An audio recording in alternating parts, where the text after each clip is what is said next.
Morning. Thank you very much for the intro. Once again, I'd like to thank PIRB and IOPSA for sponsoring these events. They are very, very important to our industry, and we need to embrace that. So last week, I was talking about, are you running a business or a busy mess? And what I was getting across was that I'm just a plumber, like all of you guys. But I do have a little bit of experience in the corporate world, and that has helped me immensely in my business. A lot of plumbers don't have the opportunity for that. You go and do your trade test, and at some point you decide you want to go and make your own money. And I asked last week for you just to write down what made you become a plumber, and it was quite interesting the variety of answers we got. I wasn't expecting a pattern, but we very quickly get caught up in a busy mess. We think we got a business, and what's very, very important to understand, it's all about finance, cash. If you don't have that, we are going to suffer. We're going to battle because you can't pay bills. So it's very, very important to understand cash in the business. And that's just one of the aspects.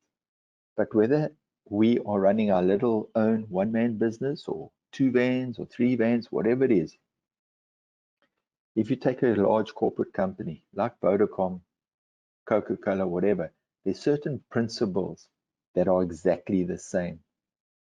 And so in a corporate business, you will have a whole department, a human resources department that just deals with hiring and hopefully not firing people, but dealing with people and their leave and all those kind of things. You have a sales department. Those are all headed up by directors or managers or whatever, and they have a whole bank of people below them working in their business. So as I said to you, that when you start a business, plumbing is just but one of the aspects of a whole broader picture of your plumbing business. And you have to have knowledge of all of the other things. Like you need to have stock, you need to systemize your business, you need to know what's going on from a stock point of view, because stock is money and you're investing money in your stock, and that's costing you money. It's lying in your van, you've got to use it.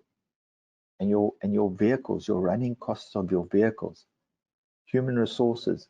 And I just want to remind you to please use IOPSA for they have a lawyer, as I say to you, and I'm just going back again on that because people don't know that. But for the first hour, you get a free consultation. We have an occupational health and safety guy, Chris Kutsia at IOPSA. Use him. And then obviously, when you do a business, your SANS regulations, I cannot stress that enough. You've got to know what you're doing. And while you're running your business, you've also got to go and look for sales. So during the day, you're heading out there, working your butt off, and you still got to look for business. You still got to find out how you're going to market your business. You cannot run a business in today's world and not be tech savvy. You have to be. As a business owner, you've got to use everything that you can to leverage your sales and marketing and advertising. That plays a huge important part. And unfortunately, whether you like it or not, a lot of it costs money, and you have to budget for that. You have to. We've a couple of weeks ago there was a talk on marketing your business online, and there's a lot of free apps. Go back to that podcast, go to the IOPSA YouTube page, go back to that, listen to it, and leverage on it. You cannot be a plumber just with a cell phone anymore. You've got to know how to use a laptop. You have to. It's important. So please, guys, you've got to IOPSA give us the self-development, self-upskilling talks and shows. Use it. You're only going to benefit. So, finance.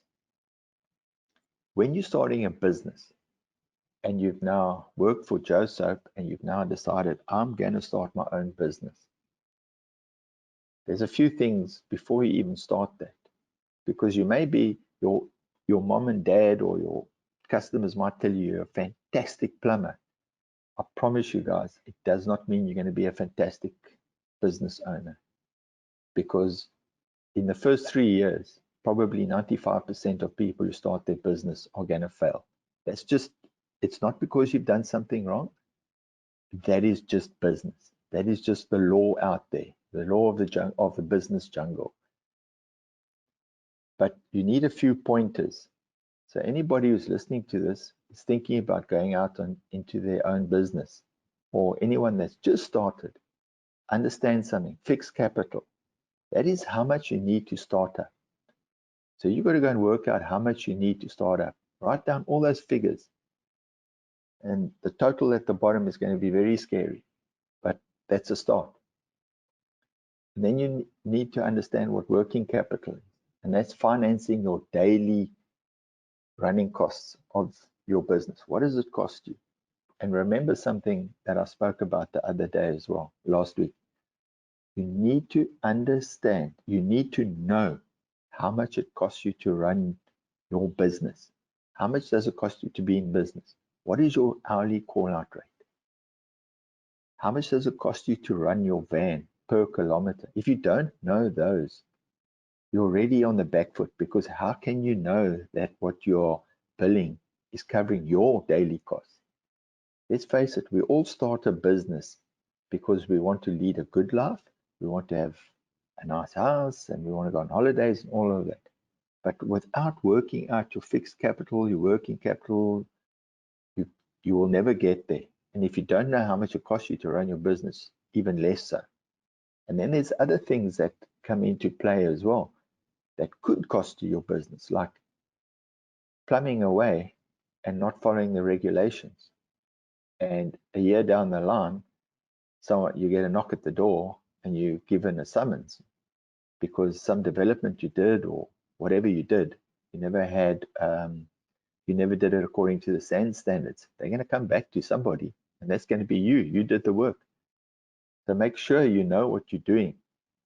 SAND standards, SAND standards. You cannot, that and your plumbing business go hand in hand.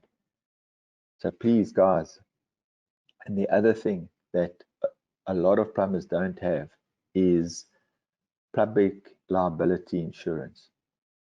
Go out there, find a broker. I'm with FNB brokers, and I'm just putting it out there. But there are others. There's FEM. Go out there and get yourself public liability insurance, and you can sit down with them and structure it to how you need it, what you want in there, so that when you finish the job or something goes wrong, you're not left with a huge bill that you now have to go, and because you can lose your business if you have to go back and a pipe burst and it's destroyed. Like I think someone told us a pipe bursted in the Amazon workshop warehouse. Can you imagine you doing plumbing at the Amazon workshop? Warehouse, and you destroy all that stock in there. It's going to cost you a fortune. And so a house is the same. Mrs. Jones is going to claim for that wooden floor that she put in and her new kitchen cupboards and that. So please make sure you cover yourself. You can't just go out there and do the work. There's a lot of other things around it. Your forecasts. Businesses utilize forecasting to determine how to allocate their budgets or plan for anticipated expenses for an upcoming period of time.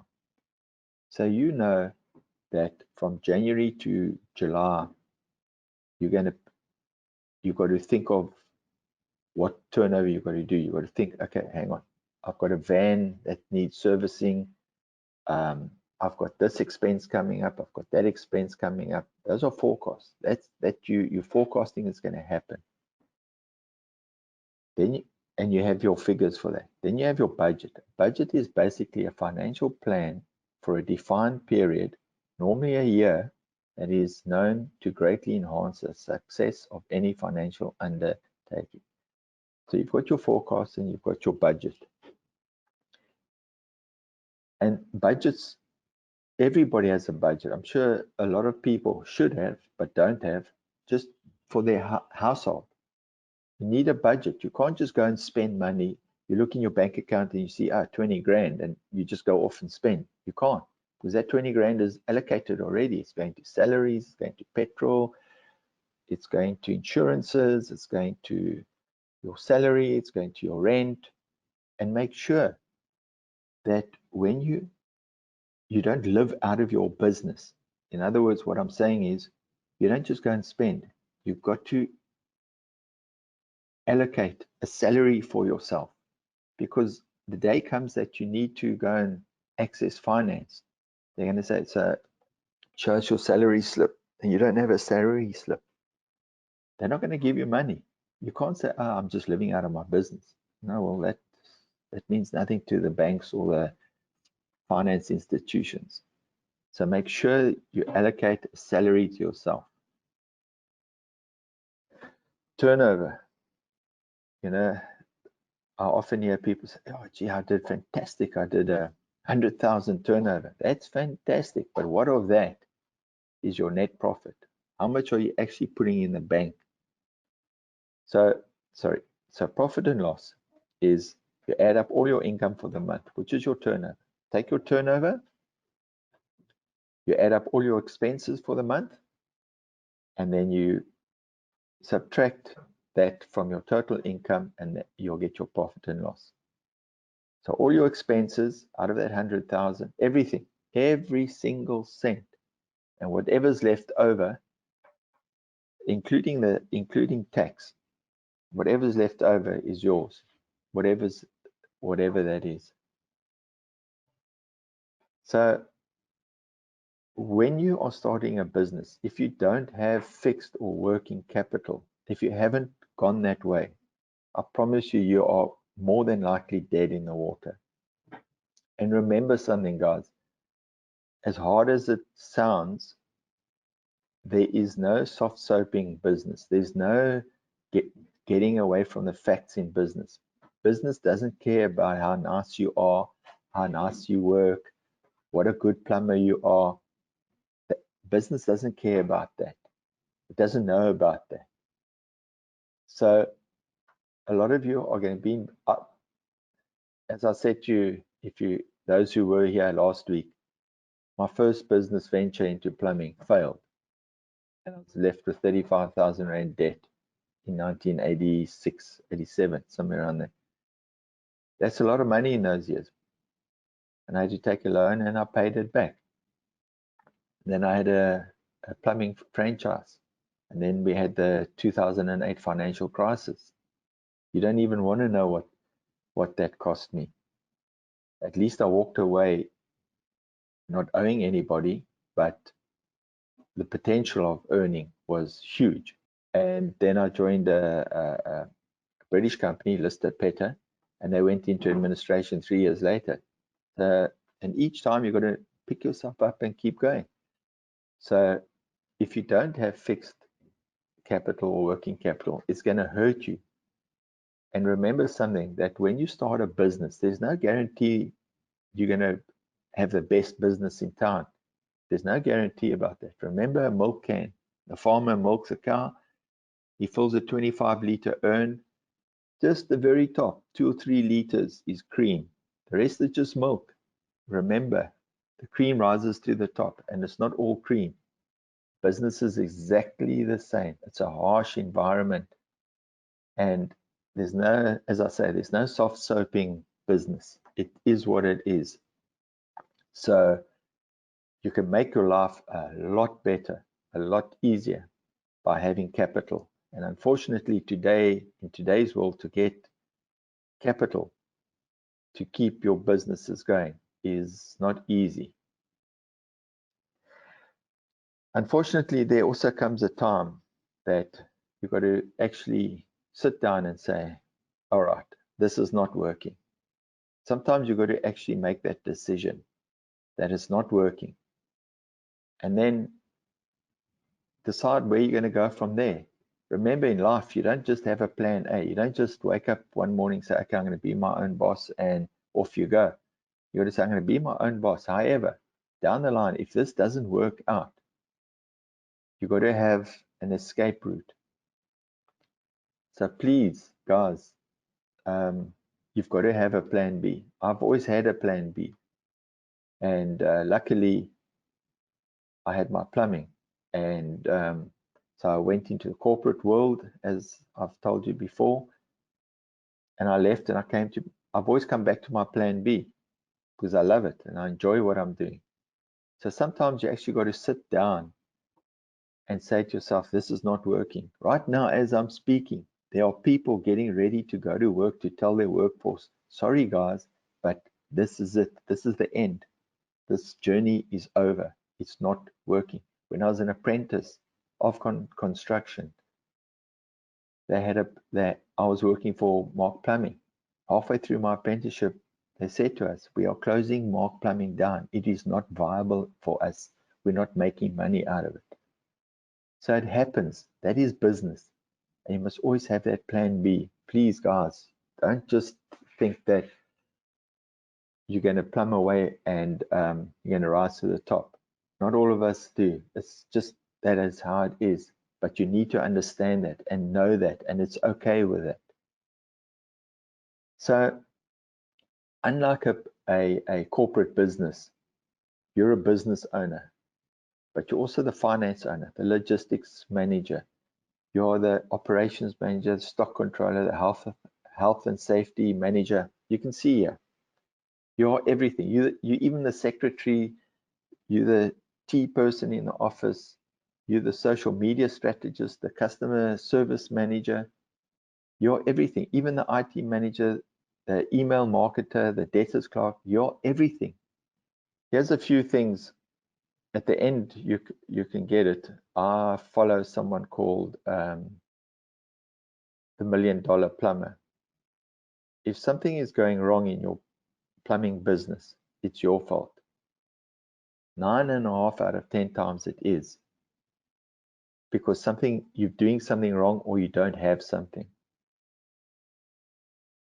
Not all plumbing is gold. A lot of it is just hard, plain work. Design your life and then create your plumbing business around that, not the other way around. Systemize your plumbing business so you have more time for yourself. Remember, customers work with plumbing businesses they know, they like, and they trust. You've got one shot at it. When you own a plumbing business, everything is your responsibility. And remember one thing, plumbing is a grudge. It's like a grudge bar. No one wakes up in the morning and wants to call a plumber. Last week I said to you, I have an accounting package. It's free. It's cloud-based. Go onto this and do yourselves a favor. Put in all the info that you have per job when you do your invoicing, and it'll give you your profit. This will help you in your business. You want to be helped in your business. Here's another way to help you. So please go onto this. And then on Instagram, I follow the $1 Million Plumber.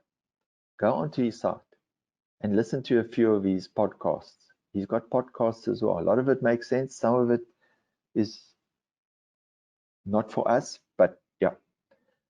Thank you very much, ladies and gentlemen, for your time. And I know that time is precious because that's how we make our money. So if there are any questions, I'm willing to answer any.